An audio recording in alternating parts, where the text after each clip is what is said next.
በአባይ ወንዝ ላይ አዲስ የታሪክ ምዕራፍ። ኢትዮጵያ የኤሌክትሪክ ኃይል ማማ ለመሆን የምታደርገው ጉዞ በታላቁ የህዳሴ ግድብ ብቻ አላበቃም። ዓለም አቀፍ ትኩረትን የሳቡትና የቀጠናውን ፖለቲካ ያሞቁት ሦስቱ ግዙፍ የግድብ ፕሮጀክቶች ለኢትዮጵያ የህልውና ጉዳይ፣ ለጎረቤት ሀገራት ደግሞ የስጋት ምንጭ ሆነዋል። ከፍተኛ የዲፕሎማሲ ፍጥጫና የጂኦፖለቲካ ቁማር ኢትዮጵያ በአዲስ ተፋሰስ ላይ ለመገንባት ያቀደቻቸው ሦስቱ ግዙፍ ግድቦች በግብፅና በዓለም አቀፍ ማኅበረሰብ ዘንድ ከፍተኛ መነጋገሪያ ሆነዋል።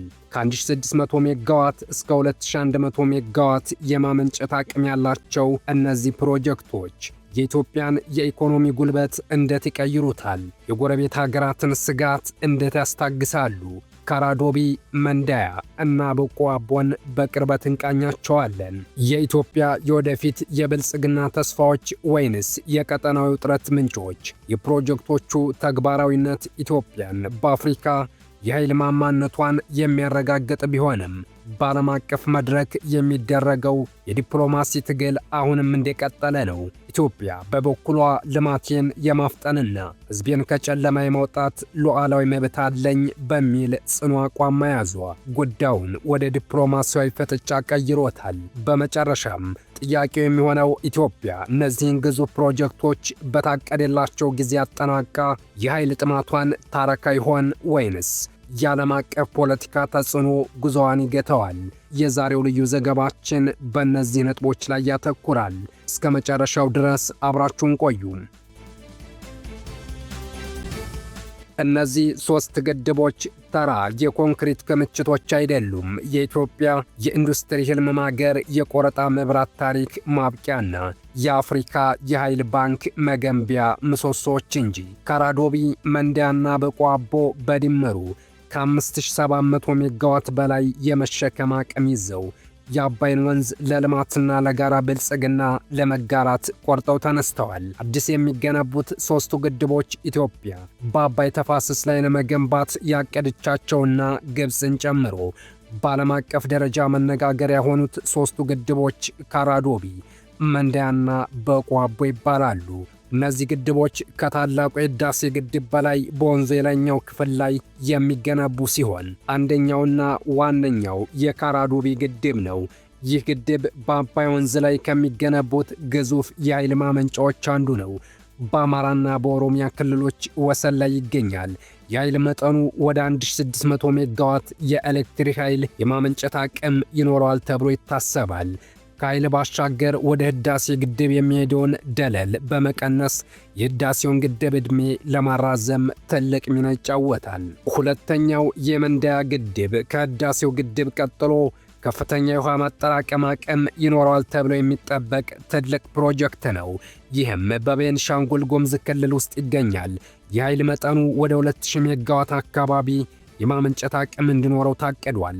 ይህ ግድብ እጅግ ከፍተኛ መጠን ያለው ውሃ የመያዝ አቅም ስላለው በታችኛው ተፋሰስ ሱዳንና ግብፅ የሚከሰተውን ድንገተኛ ጎርፍ ለመቆጣጠርም ይረዳል። ሦስተኛው የበቆ አቦ ግድብ።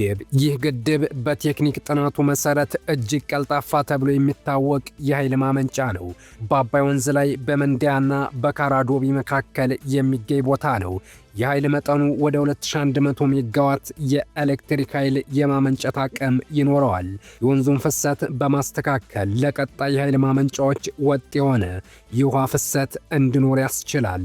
ነገር ግን ይህ የልማት ጉዞ አልጋ ባልጋ አልሆነም። በካይሮና በካርቱም መተላለፊያዎች ውስጥ የግድቦቹ ስም በተነሳ ቁጥር ስጋትና ጥርጣሬ ይነግሳል። የውሃ ድርሻችን ይነካል የሚለው የግብፅ የቆየ ስሞታና ሉዓላዊ መብቴ ነው የሚለው የኢትዮጵያ ጽኑ አቋም አባይን የዲፕሎማሲያዊ ፍልሚያ አውድማ አድርጎታል። ዓለም አቀፍ ማኅበረሰብም አይኑን በእነዚህ ሦስት ግድቦች ላይ ተክሏል። ግብፅ እነዚህ ግድቦች መገንባታቸው የውሃ ድርሻን ይቀንሳል በሚል ብርቱ ስጋት ቢገባትም በኢትዮጵያ በኩል ግን የሚከተሉት ዋና ነጥቦች ይነሳሉ። አንደኛ፣ የውሃ ትነት መቀነስ። ግድቦቹ የሚገነቡት ጥልቅ በሆኑ ሸለቆዎች ውስጥ በመሆኑ በበረሃማው የግብፅ አካባቢ ወይም አስዋን ግድብ ከሚያጠፋው የውሃትነት ጋር ሲነጻጸር እጅግ አነስተኛ ውሃ ነው የሚተነው። ይህም ለተፋሰሱ ሀገራት ተጨማሪ ውሃ እንዲኖር ያደርጋል። ሁለተኛ፣ የደለል መከላከል። ግድቦቹ በሱዳንና በግብፅ የሚገኙ ግድቦች በደለል እንዳይሞሉ በማድረግ የሥራ ዘመናቸውን ያራዝማሉ። ሦስተኛው የኤሌክትሪክ ትስስር ነው። ኢትዮጵያ የምታመነጨውን ኃይል ለቀጠናው ሀገራት በማቅረብ የኢኮኖሚ ትስስርን ታጠናክራለች ተብሎ ይጠበቃል። ግብፅና ሱዳን እንደ አውሮፓውያን አቆጣጠር በ1950ዎቹ አጋማሽ ላይ የአባይን ውሃ ለብቻቸው ለመቀራመት ድርድር መጀመራቸውን የተረዱት የወቅቱ የኢትዮጵያ መራሄ መንግሥት ንጉሥ አጼ ኃይለ ሥላሴ አገራቸው ለአባይ ወይም ናይል ተፋሰስ የአንበሳውን የውሃ ድርሻ የምታበረክት መሆኗን ጠቅሰው ኢትዮጵያ እንደ ሉዓላዊ ሀገር በዚህ የተፈጥሮ ሀብቷ የመጠቀም መብቷ እንዲከበር የድርድሩ አካል እንድትሆን ጠይቀው ነበር። ነገር ግን ግብፅና ሱዳን ለንጉሡ ጥያቄና ጥሪ ጆሮ ዳባ ብለው የአባይን ውሃ ከግማሽ ክፍለ ዘመን በላይ ለብቻቸው መጠቀም ያስቻላቸውን የ1959 ስምምነት ተፈራርመዋል። ሌሎች የተፋሰሱ አገሮች በዚህ ውሃ መጠቀም የሚችሉትም በቅድሚያ በስምምነቱ መሰረት ባለመብት ለሆኑት ሁለቱ አገሮች አሳውቀው ሲፈቀድላቸው እንደሆነ የሚያመለክት አንቀጽ በስምምነቱ ሰነድ ውስጥ አሰፈሩ። ንጉሥ ኃይለ ሥላሴ አገራቸው ኢትዮጵያ ይህንን ስምምነት እንደማትቀበለውና በስምምነቱም እንደማትገዛ በመግለጽ ቅሬታቸውን ብሎም ግልጽ አቋማቸውን ለተባበሩ መንግስታት ድርጅት በደብዳቤ አሳውቀዋል። ንጉሥ ኃይለ ሥላሴ በዚህ ብቻ አልተወሰኑም። እንደ አውሮፓውያን አቆጣጠር በ1960ዎቹ መጀመሪያ ላይ ግብፅ የአስዋን ግድብ ለመገንባት ስትነሳ መረጃ እንዲሰጣቸው ጥያቄ አቅርበው የነበረ ቢሆንም በወቅቱ የነበረ የግብፅ መንግስትም ጉዳዩ ኢትዮጵያን የሚመለከት እንዳልሆነ በመግለጽ የተጠየቀውን መረጃ እንደማይሰጥ የሚገልጽ ምላሽ ሰጥቷል። በዚህ የተበሳጩት ንጉሱም ግብፅ የጀመረችውን የአስዋን ግድብ ግንባታ መንግስታቸው እንዳልተስማማበት በመጥቀስ እውቅና እንደማይሰጡት በኢትዮጵያ ውጭ ጉዳይ ሚኒስቴር በኩል አሳውቀዋል። ግብፅ ታላቁ የአስዋን ግድብን በራሻ የገንዘብ ድጋፍ ለመገንባት ጥረት በመጀመሯ የተብከነከነውና የአፄ ኃይለ ሥላሴ መንግስት ወዳጅ የነበረው የወቅቱ የአሜሪካ መንግስት በግብፅ ለደረሰበት መከዳት ምላሽ ይሆን ዘንድ ኢትዮጵያ በአባይ ውሃ የመጠቀም መብቷን እንድትጠቀም እገዛ ለማድረግ በመወሰን በአሜሪካ የእርሻ ሥራዎች ቢሮ አማካኝነት ኢትዮጵያ የአባይን ተፋሰስን በመገደብ ማልማት የምትችልበትን አካባቢ እንደ አውሮፓውያን አቆጣጠር በ1964 በማጥናት አሁን ላይ ታላቁ የህዳሴ ግድብ የተገነባበትን የቤንሻንጉል ጉሙዝ አካባቢ መለየቱን መረጃዎች ያመለክታሉ።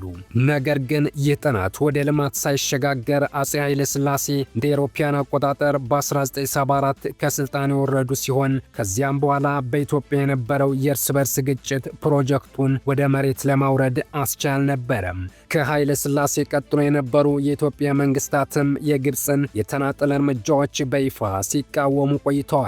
ለአብነትም ግብፅ የናይል ወንዝን ከተፈጥሯዊ መውረጃ መስመሩ የሚያስወጣ የቶሽካ ካናልን እንደ አውሮፓውያን አቆጣጠር በ1997 መገንባት ስትጀምር በወቅቱ የነበረው የኢህአዴግ መንግስት በውጭ ጉዳይ ሚኒስቴር በኩል ተቃውሞውን በይፋ አሰምቷል። ኢትዮጵያ የተፈጥሮ ሀብቷ በሆነው የአባይ ውሃ መጠቀም አለመቻሏ የህዝቦቿና ከንጉሠ ነገሥት ሚኒሊክ ጀምሮ እስከ ጠቅላይ ሚኒስትር መለስ ዜናዊ ድረስ የነበሩ መንግስታት የዘመናት ቁጭት መሆኑ አጠያያቂ አይደለም። ይህንን ቁጭት ለመስበር በውስጥ የወጠነው የኢህአዴግ መንግስት በሊቀመንበሩና በጊዜው የኢትዮጵያ ጠቅላይ ሚኒስትር መለስ ዜናዊ አማካኝነት የፖለቲካ መደላደሉን መስራት የጀመረው ወታደራዊ የኢትዮጵያ መንግስት ወድቆ ኢህአዴግ ስልጣን በያዘ በጥቂት ዓመታት ውስጥ እንደሆነ መረጃዎች ያመለክታሉ። አበቃን። መልካም ጊዜ።